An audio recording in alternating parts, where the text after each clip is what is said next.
오늘 이사야 63장은 저희가 본문으로 읽은 장면에서 간절한 기도로 소개되고 있습니다. 16절에서 보는 바와 같이 이 기도의 간절함은 이렇게 표현되어 있는데, 주는 우리 아버지시라. 아브라함은 우리를 모르고 이스라엘은 우리를 인정하지 아니할지라도 여호와여, 주는 우리의 아버지시라. 옛날부터 주의 이름을 우리의 구속자라 하셨습니다. 이렇게 나오죠. 간절한 기도입니다.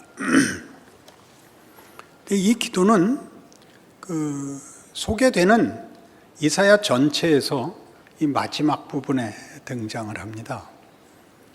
그래서 이 기도가 다만 하나님 앞에 은혜를 구하고 도우심을 구하는 것 이상의 지금 배경에서 이사야라는 전체 성경이 가지는 역사적 경험 속에서 어느 지위, 어떤 형편, 어떤 내용을 가지는지를 이해할 필요가 있습니다. 63장의 1절 이하에서는 에돔에서 오는 이 누구며 붉은 옷을 입고 보스라에서 오는 이 누구냐, 그의 화려한 의복 곧 능력으로 걷는 이가 누구냐, 그는 나이니 공의를 말하는 이요 구원하는 능력을 가진 이니라.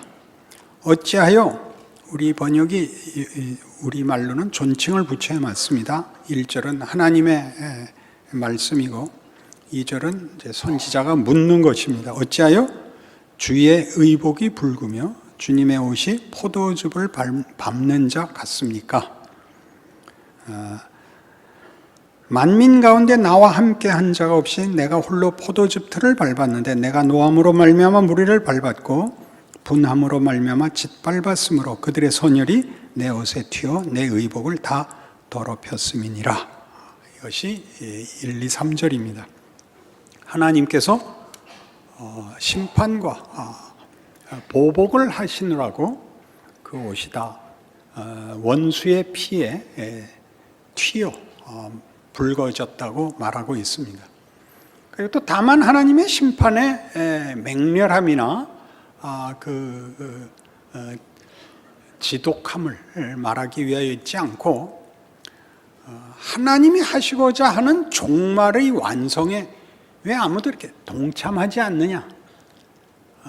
내가 가진 창조와 구원의 목적을 이루는 일에 너희는 어찌하여 참여하지 않느냐라는 말씀이고, 거기에 대하여 선지자가, 깨어있는 선지자가 오늘 본문에 나오는 말씀같이 우리가 못났지만, 우리가 동참할 만한 실력이 없지만, 그러나 하나님과 우리 사이는 무슨 이해관계나 또는 기계적인 이유나 기계적인 관계나 또는 다른 무엇으로도 대신할 수 없는 혈육입니다.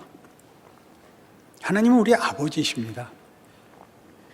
버려두시지 마십시오 라고 기도합니다. 그 기도는 은혜를 구하는 것이기도 하며 책임을 인식하는 것이기도 합니다. 우리가 이사야의 이 뒷부분에 와서 당황하고 있는 것이 무엇이냐면, 이사야 1장에서 39장까지 있었던 이스라엘 역사에서 일어난 이스라엘의 실패, 신앙적 실패가 심판을 만들어내요 저들이 나라를 잃고 성전이 파괴되고 바벨론의 포로로 잡혀갑니다. 40장에서 55장에 이르도록 포로된 이스라엘을 회복하시고 구원하시고 승리를 주시는 이는 하나님이시다. 너희가 그 결과를 만들 원인을 만들지 못했지만 너희는 내 백성이고 나는 너희 하나님이기 때문에 나는 너희를 부르고 너희를 만들고 너희를 목적한 것을 결단코 포기하지 않겠다. 은혜의 선언이 있었습니다. 그래서 잠깐 돌아가 보십시오. 55장에 가시면 55장이 이렇게 끝났습니다. 12절, 너희는 기쁨으로 나아가며 평안히 인도함을 받을 것이요 산들과 언덕들이 너희 앞에서 노래를 바라고 들의 모든 나무가 손뼉을 칠 것이며 잣나무는 가시나무를 대신하여 나며 화석류는 찔레를 대신하여 날 것이라. 이것이 여호와의 기념이 되며 영영한 표징이 되어 끊어지지 아니하리라. 이스라엘 역사만 이 경험이 있는 것이 아니라 모든 성도들에게 있는 경험입니다. 어느 시대 어느 누구에게나 예수 믿는 사람이 일어나는 반복적인 경험인데, 여러분들 처음 예수 믿었을 때를 생각해 보십시오. 정말 하늘이 노래하고 땅이 춤을 췄습니다. 잊으셨다고요? 그런데 문제는 56장 이하에서 보는 바와 같이 이렇게 허락된 구원, 하나님의 은혜와 능력에 의해서 허락된 구원이 그 다음에 영영하지 않더라는 거죠. 약속은 영영했는데, 여러분들 표정을 보시면 그것이 현실이라는 것을 알 수 있습니다. 자기 얼굴을 못 보시니까 옆 사람 얼굴을 보십시오. 다 그 낙심한 표정으로 앉아 있지, 이렇게 감동하는 사람들은 만나기 좀 어렵습니다. 이게 뭔가 이스라엘이 겪었던 경험이라 그랬습니다. 본토에 돌아오고 성전을 재건하지만 거기는 황폐한 땅과 이웃 민족의 공격과 위협, 그리고 저들 스스로 중노동과 현실적인 조건 하에서의 침체를 맛봅니다. 그래서 저들은 체념하게 되고 신앙은 완전히 잊혀집니다. 말라기의 선지자가 말하는 것 같이 너희가 병든 것으로 제사를 드리고 썩은 떡으로 제사 드리는 거 내 꼴보기 싫어서 누군가 와서 성전문을 닫았으면 좋겠다라는 꾸중을 듣는 자리까지 옵니다. 이스라엘이 잘못했지만 이스라엘이 겪은 역사적 경험이 그런대로 저들을 내몰았습니다. 우리도 그렇습니다. 안 믿을 수도 없고 믿을 수도 없는 이런 일들은 도대체 무엇인가? 이것이 56장 이하의 이야기입니다.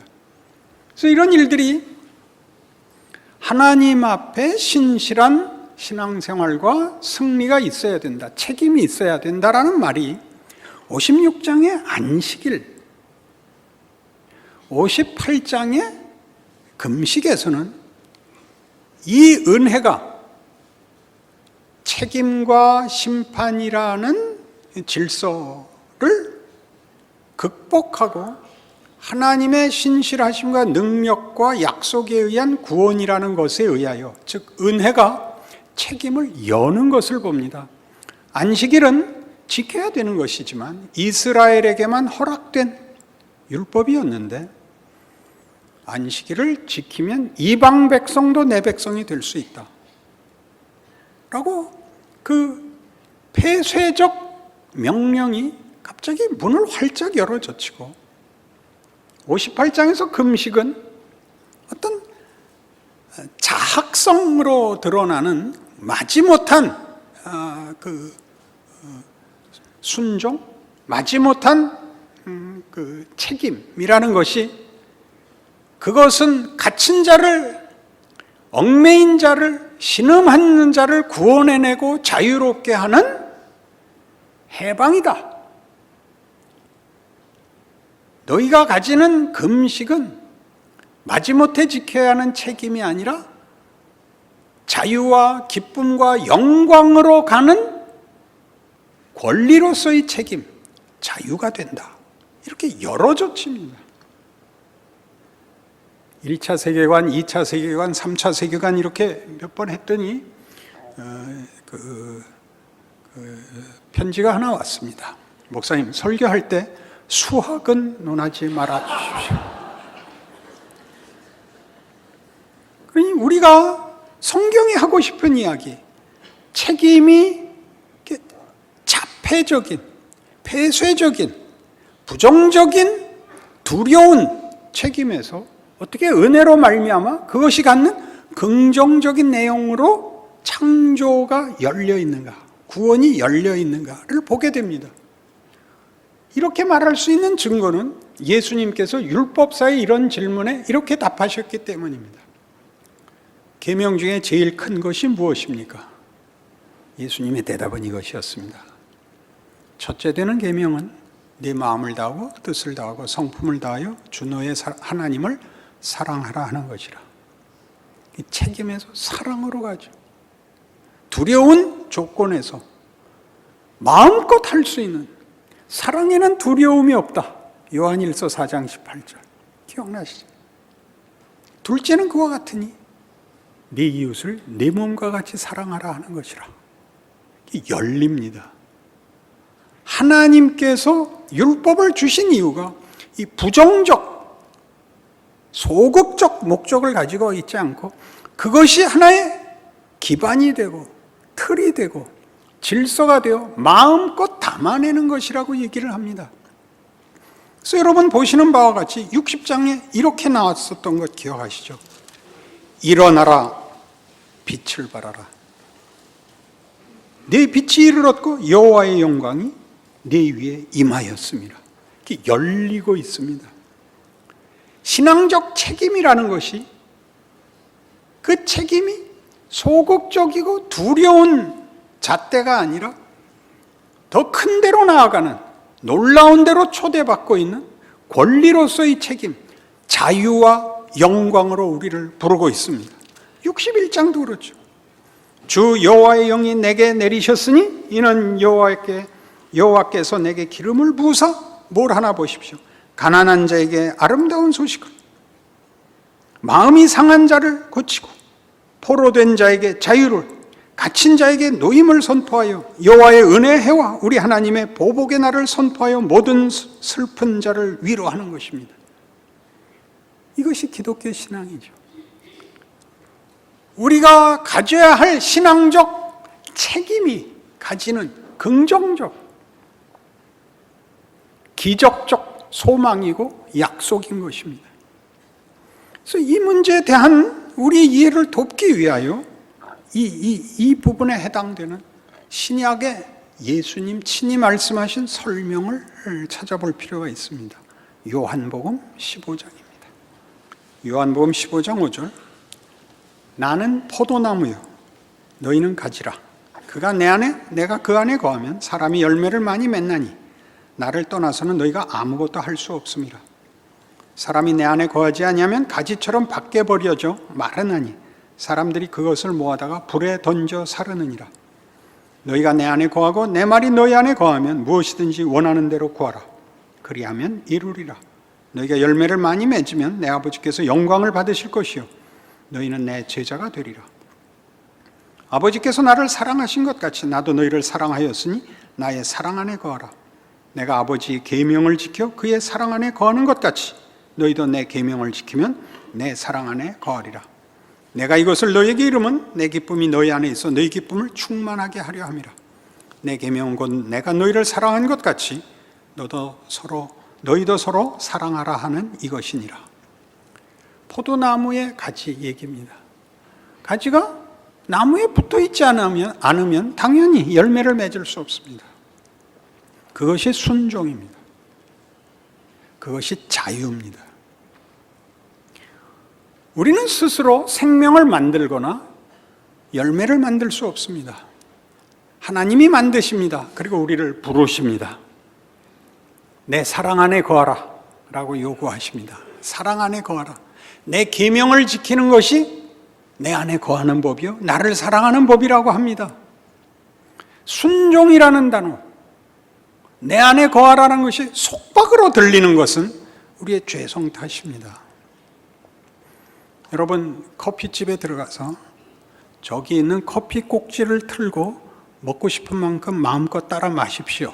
그럴 때 나는 이 벽에다 대고 문질러서 커피를 받고 싶다라고 얘기하는 것을 가지고 자유라 그러지 않습니다. 왜 저 꼭지에만 갖다 대고 먹어야 되는가? 이렇게 얘기하는 것은 무슨 지성이라 그러거나 훌륭하다고 얘기하지도 않습니다. 그거는 너무나 당연한 것입니다. 예수 안에 속하여 하나님께 나의 내용을 공급받기 위하여 그를 붙드는 것이 자유입니다. 그럴 수 없었던 데서 주어진 피조물이 창조주로부터 생명과 영광과 가치를 받기 위하여 그 젖줄을 갖다 댈 수 있는 것, 자유, 권리, 우리의 선택, 기회가 된 겁니다. 여기 그러니까 전부 무슨 얘기로 나오는가 보십시오. 생명, 열매, 순종, 사랑, 이것들이 다 유일하게 생명과 진리와 복과 영광과 승리를 주실 수 있는 분에게로 와서 너를 채우라 라는 것으로 소개되고 있습니다. 그래서 13절 이 말이 나오죠. 사람이 친구를 위하여 자기 목숨을 버리면 이보다 더 큰 사랑이 없나니 너희는 내가 명하는 대로 행하면 곧 나의 친구라. 이제부터는 너희를 종이라 하지 아니하리니 종은 주인이 하는 것을 알지 못함이라. 너희를 친구라 하였노니 내가 내 아버지께 들은 것을 다 너희에게 알게 하였음이라. 너희가 나를 택한 것이 아니요 내가 너희를 택하여 세웠나니 이는 너희로 가서 열매를 맺게 하고 또 너희 열매가 항상 있게 하여 내 이름으로 아버지께 무엇을 구하든지 다 받게 하려 함이라. 친구란 뭡니까? 대등한 존재입니다. 종이란 뭡니까? 대등하지 않은 존재입니다. 그렇죠? 상하 존재요. 명령과 복종의 관계입니다. 순종, 내 안에 거하라, 나와 손을 잡자는 다 초대입니다. 복으로의 초대, 영광으로의 초대, 생명으로의 초대입니다. 종으로서 명령을 받는 것이 아니라 굴종이 아닙니다. 기독교의 놀라움이죠. 우리가 하다못해 병원을 가도 어느 병원에 어느 의사가 제일 잘한대. 그럼 거기 가지. 눈 감고 이름 써서 제비 뽑기로 찾아갈 리는 없는 것 아닙니까? 똑똑하다든가 분별이 있다든가 책임이 있다라는 것들이 무엇을 의미합니까? 더 진실되고 더 복되고 맞는 대로 자신을 몰아가는 것, 집중하고 선택하고 책임을 사용하는 것, 그것이 성경이 우리에게 하고 싶은 말입니다. 이 일들은 우리가 하나님께 속함으로써 요한복음 15장에 나온 말 그대로 너희가 열매를 맺을 것이요 너희가 열매를 많이 맺으면 하나님이 영광을 받으실 것이라 하는, 우리 전에 설교에서 에베소서 1장을 인용하여 우리가 하나님의 영광이 되고 영광의 찬송이 된다라는 성경의 약속같이 하나님은 우리의 영광으로 당신의 영광을 드러내시기를 기뻐하십니다. 그것이 사랑입니다. 내가 사랑하는 자가 영광을 누리는 것이 나의 기쁨이죠. 그게 사랑이죠. 나머지는 다 시샘입니다.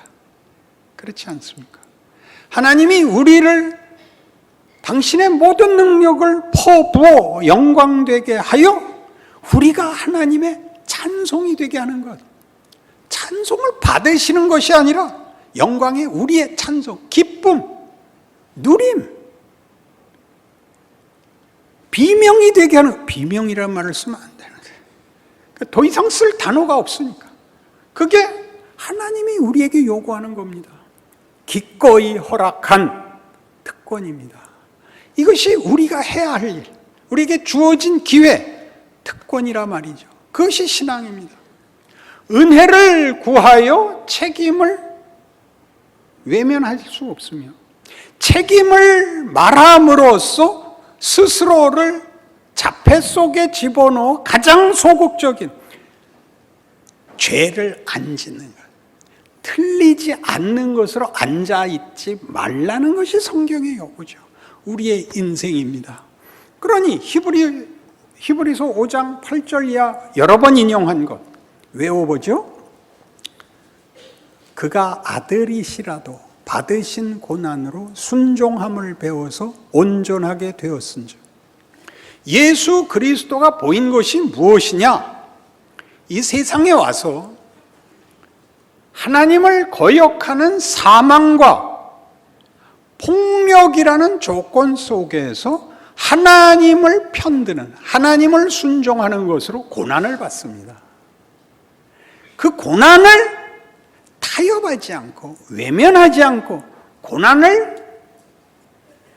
고난을 제거함으로써 만드는 것이 아니라 고난을 감수하여 그 가운데에 하나님의 순종을 채움으로써 하나님이 당신이 드러내시는 영광을 예수께서 인간이라는 존재와 내용 속에 담아내셨다고 얘기합니다. 우리는 은혜가 책임을 면제시키고 우리가 직면하고 있는 모든 환난을 해결하리라고 자꾸 믿습니다. 아니요, 그 조건에서 예수가 가신 길을 뒤따르는 자로서 그것을 어떻게 감수할 것인가. 다만 감수가 아닙니다. 기회로서 어떻게 감수할 것인가, 어떻게 도전하고 함께 싸울 것인가 묻고 있습니다. 순종할 것인가라고요, 기회라고요, 명예라고요. 여기를 뚫으셔야 됩니다. 우리는 이 문제를 세상의 위협 앞에 맞선 신앙이라는 힘, 명분, 가치로만 가지 말고 더 크게 이렇게 생각하시라고 한 걸음 더 요구합니다. 마태복음 13장에 나왔던 씨 뿌리는 비유입니다. 씨를 뿌렸는데 길가에 떨어진 씨는 새들이 먹어버렸고, 돌짝밭에 떨어진 씨는 뿌리를 내리지 못했습니다. 떨기나무 아니죠. 가시나무에 떨어진 것은 가시가 기운을 막아서 못 자랐습니다. 그러나 좋은 밭에 떨어진 씨는 풍성한 열매를 맺었습니다. 우리가 밭이라는 거죠. 우리 보고 우리 안에 심기운 씨를 풍성하게 열매를 맺으라고 합니다. 좋은 밭이 생명을 만드는 게 아니라 들어온 생명을 풍성하게 만들어야 되는 것입니다. 그래야 그 밭은 뭐가 된다고요? 꽃밭이 된다 그랬죠. 꽃과 밭이 구별되지 않고 분리되지 않고 그 꽃이 이 밭에 심겨 이 밭을 통하여 그 꽃이 꽃을 자랑하고 이 밭을 꽃밭으로 만듭니다. 여기가 하나님이 요구하시는 우리의 책임입니다. 자유입니다. 그 참여는 그 참여 자체가 갖는 나에게 내가 꽃을 품은, 꽃을 키운 밭이 돼요. 꽃과 열매와 밭이 분리될 수 없는 전체 정체성의 명예, 내 목, 내가 한 것이 그 안에 본질로 들어가 있습니다. 생명을 만들거나 생명을 자라게 할 실력이 있는 것이 아니라 그 생명을 받아들여 하나님의 일하심에 그 밭이 온전히 충성함으로써 함께 만든 것이죠. 꽃밭, 꽃만 말고 꽃이 아니라 꽃밭. 구체적인 현재, 지금 실제 하는 것이 되는 겁니다. 우리가 개념화된 주장이 아니라 내가 그렇게 되는 것입니다. 이렇게 되는데 요구되는, 그러니까 자유는 우리의 선택과 결정을 요구하고 우리는 그 일에서 늘 승리하지 않습니다. 고린도전서 3장으로 가보시죠. 고린도전서 3장 6절. 나는 심었고 아볼로는 물을 주었을 때 오직 하나님께서 자라나게 하셨나니 그런즉 심는 이나 물 주는 이는 아무것도 아니로되 오직 자라나게 하시는 이는 하나님뿐이니라. 심는 이와 물 주는 이는 한 가지나 각각 자기가 일한 대로 자기의 상을 받으리라. 우리는 하나님의 동역자들이요 너희는 하나님의 밭이요 하나님의 집이니라. 생명을 주시는 이도 하나님이요 그 생명이 자라나게 하는 것도 하나님입니다. 근데 우리 보고 심고 물을 주라고 합니다. 우리의 자유로, 우리의 소원으로, 예수 안에 거하는, 그의 사랑 안에 거하는 우리의 선택, 우리의 책임을 말합니다. 공부를 잘하는 것과 같습니다. 공부를 잘하라는 건 뭐죠? 1등이 되라. 이겨라. 그런 얘기가 아닙니다. 공부를 잘하려면 인격적, 성품적 성숙이 있어야 됩니다. 우리 교회는 설교하는 목사님의 지성이 높은 관계로 청중들이 대부분 지성적으로 높은 수준의 사람들이 온다고 합니다. 근데 하나 기이한 것은 이분들이 공부를 못한다는 걸 이해하지 못합니다. 공부를 잘하는 사람들의 특징입니다. 그냥 한 거거든요. 공부를 잘한다는 것도 모르고 못한다는 것도 모릅니다. 이런 한심하기 짝이 없는 존재가 있을 수가 없습니다. 성실이 은사로 있기 때문입니다. 열심히 하려고는 해서 안 되는 게 성실입니다. 보십시오. 여러분들은 그게 무슨 말인지 하나도 모르지 않습니까? 여러분 신앙생활을 하려고 해도 안 되는 건 알죠? 그건 알겠죠? 그것도 열심히 했다고요? 아니요. 그렇지 않을걸요?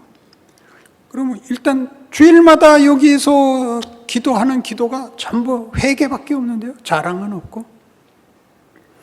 여기가 핵심입니다. 잘하려고 하지만 안 되는 것은 안 되는 것이 아니라 하나님이 우리에게 요구하는 자유, 참여의 가장 핵심적인 부분은 그 참여의 실패에 있습니다. 낙심에 있습니다. 자책에 있습니다. 그 자책이 뭘 만드느냐? 우리가 창조주가 아니라는 걸, 우리가 기계가 아니라는 걸, 우리의 한계를 말해줍니다. 울 수밖에 없습니다. 오늘 본문이죠. 하나님, 아브라함은 나 책임 안 진다고 도망갈 수 있어도, 이스라엘은 나 부르지 말아라고 도망갈 수 있어도 하나님은 도망갔을 수 없습니다. 그리고 도망가셔도 안 됩니다. 여기가 성경이 하고 싶은 이야기입니다. 우리의 자유는 우리 보고 다 책임지라가 아니라 우리가 하는 일에 하나님이 무엇을 만드시는가 기대하겠습니다 라는 자유입니다. 아무래도 좋다가 아닙니다. 잘못한 것 울어야 됩니다. 그러나 후에 자책에도 하나님이 승리를 담으신다는 사실을 우리가 압니다. 우리의 지금 자리는 잘한 것으로 만들어진 것이 아니라 자책이 만든 자리입니다. 여러분들이 후회가 없었으면 누가 예수를 믿었겠습니까? 안 그렇습니까? 지금 여러분이 가지는 모든 낙심과 여러분을 침묵해 하고 체념케 한 것이 무엇입니까? 여러분이 1차 세계관에 아직 머물러 있기 때문입니다. 은혜를 말하지만 은혜가 답이 되지 않는 현실 때문입니다. 은혜가 뭐라고 기대를 했기 때문에요. 해결책인 줄 알고 있죠. 아니요. 은혜란 하나님이 내 인생과 네 결정 모두에 내가 동참한다. 걱정 말아라는 약속입니다. 울어도 됩니다. 실패해도 됩니다. 그러나 하나님의 사람으로 사는 노력과 믿음은 놓지 않으셔야 됩니다. 그리하여 성경이 이 결론에 우리를 끌고 갑니다. 갈라디아서 2장 같이 보셔야 됩니다. 갈라디아서 2장 20절. 내가 그리스도와 함께 십자가에 못 박혔나니 그런즉 이제는 내가 사는 것이 아니요 오직 내 안에 그리스도께서 사시는 것이라. 이제 내가 육체 가운데 사는 것은 나를 사랑하사 나를 위하여 자기 자신을 버리신 하나님의 아들을 믿는 믿음 안에서 사는 것이라. 예수를 믿는다는 건 뭐냐? 내가 나인 것을 중단할 수 없다는 것입니다. 근데 그 나는 예수 안에 있는 나라는 것입니다. 예수 안에 있다는 것으로 던져버리지 못한다는 것입니다. 나는 끝까지 납니다. 내가 결정하고 내가 책임을 져야 되는데 내가 혼자가 아니랍니다. 내가 하는 결정, 내가 하는 실패가 다 예수 안에 있답니다. 예수 안에 있다는 게 뭐죠? 예수께서 우리를 위하여 이 땅에 오시고 우리를 구원하시고 우리를 모두 붙드시는 그 과정, 그의 공생애를 보십시오. 육체 가운데 계시고 고난당하시고 수치당하시고 배신당하시고 죽습니다. 그러니까 이 모든 경우가 그리스도 안에 있습니다. 우리의 못남, 우리의 배신, 혹은 우리의 절망, 이 모두 예수께서 걸어서 역사와 그 경우를 끌어안은 그의 생애 속에, 그의 담음 속에 있습니다. 죽음까지 있습니다. 절망 정도가 아니라 죽음까지 그의 부활 안에 묶여 있습니다. 그러니 여러분의 인생을 사십시오. 잘잘못에 연연하지 마시고 위대함에다가 떠넘기지 마십시오. 여러분에게 준 조건, 현실, 오늘을 사십시오. 다만 여러분이 책임지는 일을, 여러분이 하나님의 자녀라는 이름으로 늘 심각하게 책임을 지십시오. 사소한 책임을 말이죠. 자라난다고 성경이 약속합니다. 위대해진다고 성경이 약속합니다. 그 길을 걸어 하나님의 위대하심이 누구에겐가의 증거로, 누구의 어떤 사건으로 보여지는 것이 아니라 여러분 자신에게 열매 맺게 하십시오. 확인케 하십시오. 기도하십시다. 하나님 아버지의 은혜를 감사합니다. 우리 각자의 생애를 살게 하옵소서. 하나님이 일하신다고, 함께 하신다고, 은혜가 이긴다고 알게 하시고 순종케 하옵소서. 그리하여 하나님의 살아계심과 일하심을 나와 내 인생 속에서 보게 하시옵고, 나를 보는 세상이 하나님께 영광을 돌리는 인생이 되게 하옵소서. 예수님 이름으로 기도합니다. 아멘.